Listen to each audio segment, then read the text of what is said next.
આકાશવાણી ભુજ સમાચાર અશરફ નથવાણી વાંચે છે.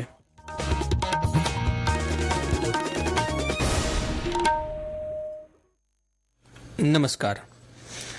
પ્રધાનમંત્રી નરેન્દ્ર મોદી 19મા G20 શિખર સંમેલનમાં ભાગ લેવા બ્રાઝિલના રિયો ડી જાનેરો પહોંચ્યા છે, જ્યાં બ્રાઝિલના રાષ્ટ્રપ્રમુખ લુલા ડા સિલ્વાએ શ્રી મોદીનું સ્વાગત કર્યું હતું.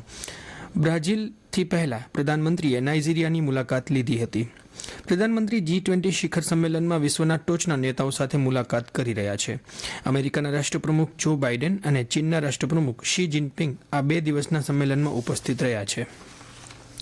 G20 દેશોમાં ભારત સૌથી ઝડપથી વિકસતી અર્થવ્યવસ્થા છે. 7% વૃદ્ધિદરની સાથે ભારતની અર્થવ્યવસ્થા 2024માં સૌથી ઝડપથી ગતિથી વધવાની શક્યતા છે. ભારત બાદ 5% વૃદ્ધિદર સાથે ઇન્ડોનેશિયા બીજા અને 4.8% સાથે ચીન ત્રીજા સ્થાન પર છે. બ્રાઝિલમાં G20 શિખર સંમેલનમાં ક્રમાંક જાહેર થયા બાદ સોશિયલ મીડિયાની એક પોસ્ટમાં ભારત સરકારના નિવેદન અનુસાર આ સિદ્ધિ ભારતની મજબૂત અર્થવ્યવસ્થાને ઉજાગર કરે છે, જે વૈશ્વિક પડકારો વચ્ચે પણ પોતાની મજબૂતી અને ઝડપી ગતિના વિકાસને દર્શાવે છે.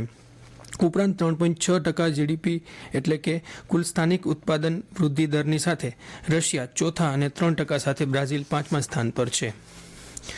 ગાંધીનગરમાં આવેલી રાષ્ટ્રીય રક્ષા યુનિવર્સિટી ખાતે આજથી 2 દિવસનું 50મું અખિલ ભારતીય પોલીસ વિજ્ઞાન અધિવેશન યોજાઈ રહ્યું છે. કેન્દ્રીય ગૃહમંત્રી અમિત શાહ આ અધિવેશનનું ઉદ્ઘાટન કરશે. સુરક્ષા અને કાયદાના અમલીકરણ માટે સમર્પિત દેશની મહત્વની સંસ્થા એવી રાષ્ટ્રીય રક્ષા યુનિવર્સિટી પહેલીવાર આ સંમેલન યોજી રહી છે.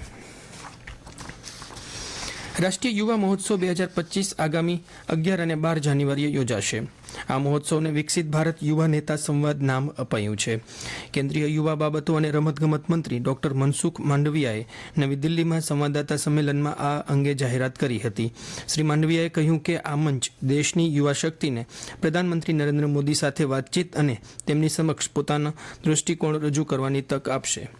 શ્રી માંડવિયાએ ઉમેર્યું કે આ સંવાદનો ઉદ્દેશ્ય દેશભરના યુવાનોની પ્રતિભાને ઓળખી તેનો વિકાસ કરવાનો છે, સાથે જ વિકસિત ભારત માટે તેમને એક એવું યોગ્ય મંચ પૂરું પાડવાનું છે જે તેને વૈશ્વિક અને રાષ્ટ્રીય હસ્તીઓ સાથે જોડે. આ સંવાદ દેશના યુવાનોને વિકસિત ભારતના વાહક બનાવવા માટે મજબૂત બનાવવામાં મહત્વની ભૂમિકા ભજવશે. ભારતીય કોસ્ટગાર્ડ દ્વારા પોરબંદરના દરિયામાં પાકિસ્તાન મરીન સિક્યુરિટીએ કરેલ ફાયરિંગમાં ભારતીય માછીમારોને બચાવી લેવામાં આવ્યા છે. પાકિસ્તાન મરીન સિક્યુરિટી ગાર્ડ દ્વારા અવારનવાર ભારતીય બોટ અને માછીમારોને અપહરણ કરી લઈ જવામાં આવતા હોય છે. ભારતીય જળસીમા નજીક માછીમારી કરી રહેલી ઓખાની બોટ પર પાકિસ્તાન મરીને ફાયરિંગ કર્યું હતું. આ બનાવની જાણ થતાં કોસ્ટગાર્ડ તુરંત મદદે પહોંચી ગયું હતું અને બોટના માછીમારોને બચાવી ઓખા બંદરે લાવવામાં આવ્યા હતા, જ્યારે બોટ ડૂબી ગઈ હોવાની માહિતી મળી છે. ભારતીય જળસીમા નજીક પાક મરીન દ્વારા ફાયરિંગ કરવામાં આવતા ગુજરાતના માછીમારોમાં ભયનો માહોલ જોવા મળી રહ્યો છે. પૂર્વ કચ્છના વાગડ વિસ્તારમાં 4ની તીવ્રતાનો ભૂકંપનો આંચકો નોંધાયો હતો. ગાંધીનગર સ્થિત સિસ્મોલોજી વિભાગની કચેરીના જણાવ્યા પ્રમાણે આ આંચકાનું કેન્દ્રબિંદુ રાપરથી પશ્ચિમ દક્ષિણ દિશામાં 26 કિલોમીટરના અંતરે કણખોઈ નજીક નોંધાયો હતો.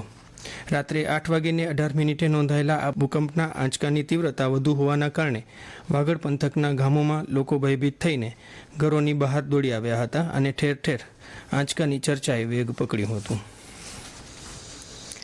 રાપર તાલુકામાં KYC કેમ્પ યોજાશે. નાયબ નિયામક અનુસૂચિત જાતિ કલ્યાણ તેમજ જિલ્લા સમાજ કલ્યાણ અધિકારી વિકસતી જાતિ ભુજ દ્વારા રાજ્ય સરકાર તેમજ કેન્દ્ર સરકારની વિવિધ પ્રી મેટ્રિક શિષ્યવૃત્તિ યોજનાઓ માટે ધોરણ 1થી 10માં અભ્યાસ કરતા વિદ્યાર્થીઓનું KYC કરવા તાલુકા વિકાસ અધિકારી, તાલુકા પ્રાથમિક શિક્ષણ અધિકારીના સંયુક્ત સહયોગથી આગામી તારીખ 19 અને 20 નવેમ્બરના રોજ રાપર તાલુકામાં આ KYC કેમ્પ યોજાશે. આ કેમ્પ રાપર તાલુકાની તમામ શાળાઓ અને તમામ ગ્રામ પંચાયતો ખાતે યોજાશે. કેમ્પમાં ગ્રામ પંચાયત VCE અને શાળાના આચાર્યો હાજર રહેશે.